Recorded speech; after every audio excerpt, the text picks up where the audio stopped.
स्वागत है आप सभी का द नर्सिंग बिहार में। और आज की इस वीडियो में हम लोग जानने वाले हैं कि क्या नसबंदी के बाद भी महिलाएं जो है वो गर्भ धारण कर सकती है या नहीं, क्योंकि बहुत सारे इमरजेंसी कंडीशंस में ऐसा होता है कि आप दोबारा गर्भ धारण करना चाहते हैं, क्योंकि अगर अगर आपने अपनी जो है प्लानिंग वो अच्छे से नहीं की है, एक ही बच्चा हुआ है और वो आगे चल के अगर उसे कुछ प्रॉब्लम्स हो जाती है, तो ऐसे कंडीशंस में दंपति जो है ये चाहते हैं कि उन्हें जो है दोबारा बेबी कंसीव करना चाहिए। लेकिन क्या ये पॉसिबल है कि अगर आपने अस्थायी गर्भ निरोधक का तरीका अपना लिया है, यानी कि अगर आपने नसबंदी करवा लिया है, तो क्या ये पॉसिबल है कि आप जो है दोबारा से माँ बन सकती हैं? इन्हीं सवालों के जवाब के साथ आज का यह वीडियो मैं शुरू करती हूँ।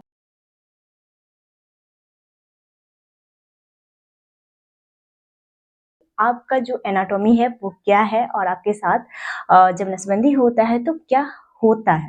ठीक है। तो सबसे पहली बात, जो आपका गर्भाशय होता है यानी कि बच्चेदानी, ठीक है,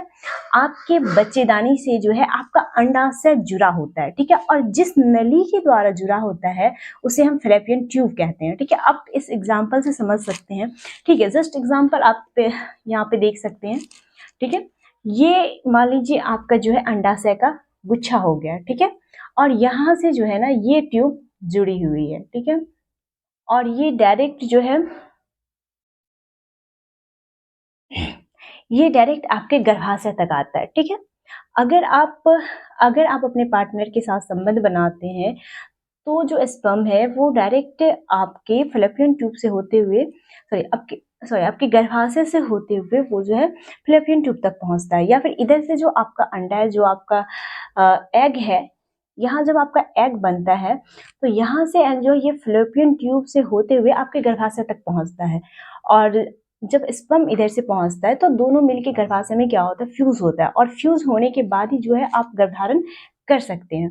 तो एग्जैक्टली जो है जब भी आप ये गर्भ निरोधक का जो परमानेंट उपाय आप ये करते हैं नसबंदी, तो इसमें एग्जैक्टली आपके साथ होता ये है कि जो यहाँ पे आपका अंडा बन रहा है, ठीक है, ये आपका अंडा से हो गया और यहाँ पे आपका जो है अंडा बन रहा है, और ये आपका फैलोपियन ट्यूब और यहाँ पे गर्भाशय हो गया, ठीक है।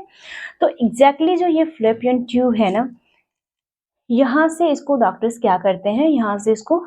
काट देते हैं या फिर इसको यहाँ से सेपरेट कर दिया जाता है, बांध दिया जाता है, ठीक है। तो अब जो भी आपका अंडा बन रहा है, यहाँ पे ये अंडा बनता तो जरूर है आपके बॉडी में, ठीक है, ये अंडा बनता है, लेकिन ये जो है आपके गर्भाशय तक नहीं पहुंच पाता है, जिस वजह से जो है आप गर्भधारण नहीं कर सकते हैं, आपका गर्भधारण नहीं होता है, रुक जाता है, जिसे ही हम क्या कहते हैं, नसबंदी कहते हैं, ठीक है। ये आम सा एग्जाम्पल देके मैंने आपको समझाया, ठीक है, आप यहाँ भी समझ सकते हैं इस फिगर में, ठीक है। सिंपल सी बात है कि आपका अंडा बनता है अंडाशय में, लेकिन वो जो है गर्भाशय तक नहीं पहुंच पाता है, बीच में ही जो हमारा फैलोपियन ट्यूब होता है उसे काट के या फिर बांध करके इसे सेपरेट कर दिया जाता है, जिसे ही हम क्या कहते हैं, नसबंदी कहते हैं, ठीक है। तो अब समझने वाली बात यह है, और आपका जो सवाल है वह यह है कि क्या अगर आप नसबंदी करवाते हैं तो क्या उसके बाद आप गर्भधारण कर सकते हैं या फिर नहीं कर सकते हैं। तो डेफिनेटली आप जो है गर्भधारण कर सकती हैं, लेकिन इसमें भी कुछ रीजंस है, कुछ कारण है, ठीक है। किस अवस्था में जो है आप गर्भधारण कर सकते हैं और किस अवस्था में आप गर्भधारण नहीं कर सकते हैं, ठीक है। सबसे पहली बात है कि अगर आपका जो ट्यूब है फैलोपियन ट्यूब वो किसी भी तरह से क्षतिग्रस्त नहीं हुआ है, वो ठीक है, तो सबसे पहले डॉक्टर्स जो है कुछ जांच करेंगे, आपके कुछ टेस्ट करेंगे, ठीक है। उसके बाद अगर उन्हें लगता है कि हाँ आपका ट्यूब सही है, तब जा करके वो एक डिसीजन लेते हैं कि वो जो है दोबारा से आपका गर्भधारण कंसीव करने में आपकी हेल्प करेंगे, फिर वो आगे का प्रोसीजर प्लान करते हैं, ठीक है। लेकिन उसके लिए भी कुछ कंडीशंस होते हैं कि अगर आपका और आपके पार्टनर का जो उम्र है वो क्या है, ठीक है। ज़्यादातर 90% केस में ऐसा होता है कि आप गर्भधारण कर सकती है अगर आपका उम्र सीमा सही है, आपके पीरियड्स आ रहे हैं और आपके जो पार्टनर है उसका भी उम्र सीमा अगर सही है, तब जाके आप जो दोबारा से गर्भधारण कंसीव कर सकते हैं, ठीक है। लेकिन अगर ऐसी स्थिति नहीं है तो भी आप माँ बन सकती हैं, क्योंकि आज आपको पता है कि हमारी जो टेक्नोलॉजी है, हमारी जो साइंस है, वो इतना ज़्यादा तरक्की कर लिया है कि अब हमारे पास क्या है, IVF है। तो डॉक्टर्स क्या करते हैं, अगर आपको इन सारे समस्याओं में नहीं उलझना है, अगर ये सारी चीज़ें आप उनको खुलवा करके नसबंदी को अगर आप प्रेग्नेंट नहीं हो सकती हैं, तो इसके अलावा भी जो है आपके पास ऑप्शंस है, वो होता है आपका IVF, तो डॉक्टर आपको सलाह देते हैं कि आप आईवीएफ के द्वारा भी माँ बन सकती हैं। वो नसबंदी कराने से पहले बहुत सारे मन में सवाल होते हैं, जैसे कि कहीं नसबंदी कराने के बाद भी वो गर्भवती तो नहीं हो जाएंगी, कहीं नसबंदी उनका विफल तो नहीं हो जाएगा। तो चलिए इस बारे में मैं आपको बता दूं कि अगर आप नसबंदी कराते हैं तो ऐसे 1000 में से शायद ही 1-2 मामला ऐसा होता है जो कि आपका नसबंदी विफल हो जाता है।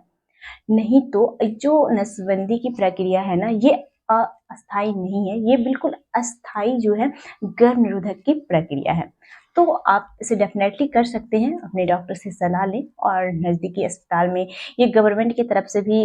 सरकारी अस्पतालों में फ्री में किया जाता है, या फिर आप किसी भी हॉस्पिटल में किसी अपने विश्वासी डॉक्टर से पता करके आप जाके करवा सकती है। ठीक है, जो बहुत सारी स्वास्थ्य की शिविर भी लगती है, इसे जो है गवर्नमेंट बहुत ज़्यादा प्रमोट भी करती है। साथ ही जो है सरकारी हॉस्पिटल्स में ये आपको फ्री में भी हो जाता है। ठीक है, तो अगर ये चीज़ें आप प्लान कर रहे हैं तो इसके कुछ कॉम्प्लिकेशंस या फिर है या नहीं है, क्या क्या और भी चीज़ें इससे रिलेटेड जो भी क्वेश्चंस है, आप उसे जो है हमारे कमेंट्स बॉक्स में कमेंट्स कर सकते हैं। तो मैं अगले वीडियो में इस पर एक्सप्लेनेशन करूँगी, अच्छे से आपको हिंदी में बताऊँगी कि आपको क्या करना चाहिए, क्या नहीं करना चाहिए, क्या सही है, क्या सही नहीं है।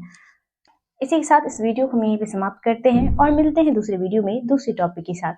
तब तक आप अपना ख्याल रखें और स्वस्थ रहें। स्वस्थ भारत, समृद्ध भारत, एक कदम स्वास्थ्य की ओर।